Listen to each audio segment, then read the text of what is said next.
Ouais, ben là, je sais pas si j'ai des hallucinations, là, mais je me promenais en moto avec mon super guide et j'ai cru apercevoir un Bouddha sur une montagne.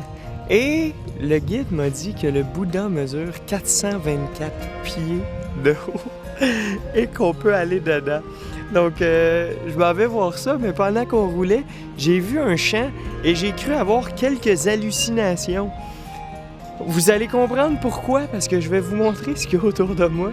Je sais pas il y en a combien, mais vite fait comme ça, il y en a au moins 1000.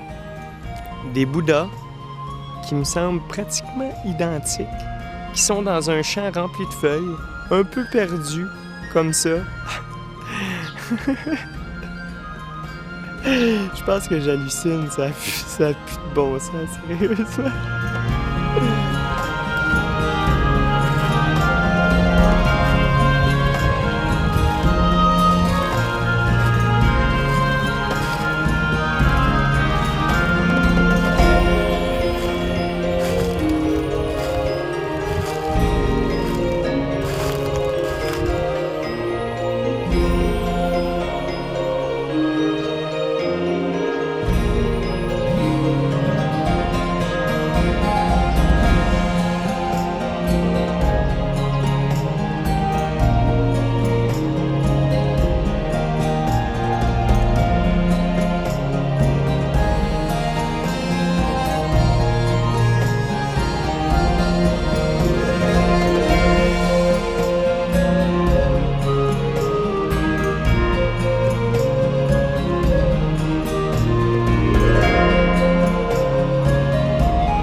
Ma plus grande surprise après déjà quelques jours au Myanmar, ça reste la grandeur et la splendeur des monuments religieux.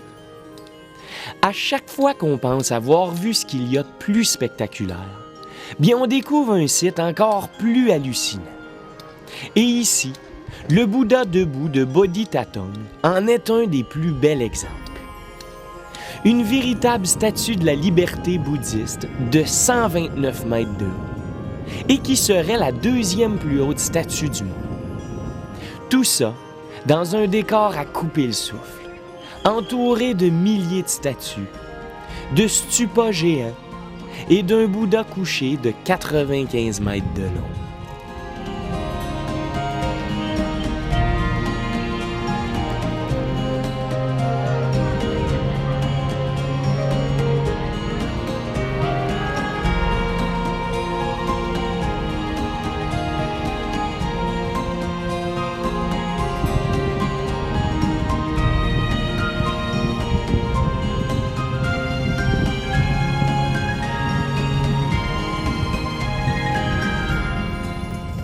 Ouais, ben je vous confirme que pour monter le Bouddha, il n'y a pas d'ascenseur.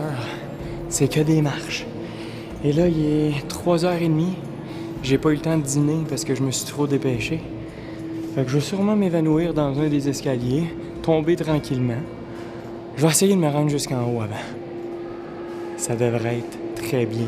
Et à chaque étage, c'est très différent, des belles peintures, les Bouddhas de différents pays. Je viens de passer ceux du Cambodge. Nice! Go là-bas! Yeah! OK! That's good! OK, je sais pas si c'est moi, là, mais les images sur les murs...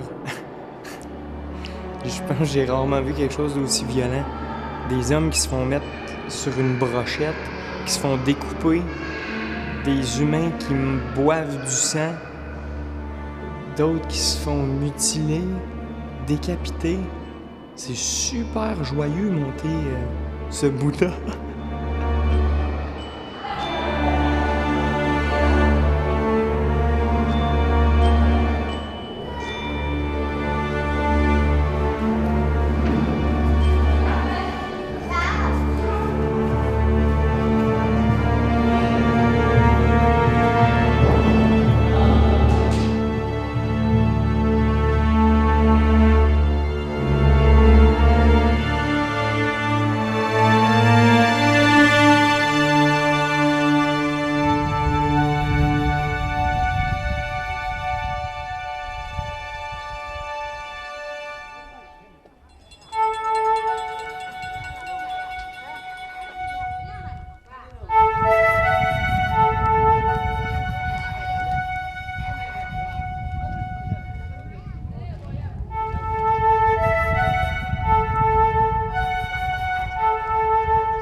Ouais, mais finalement, la vue était à chier.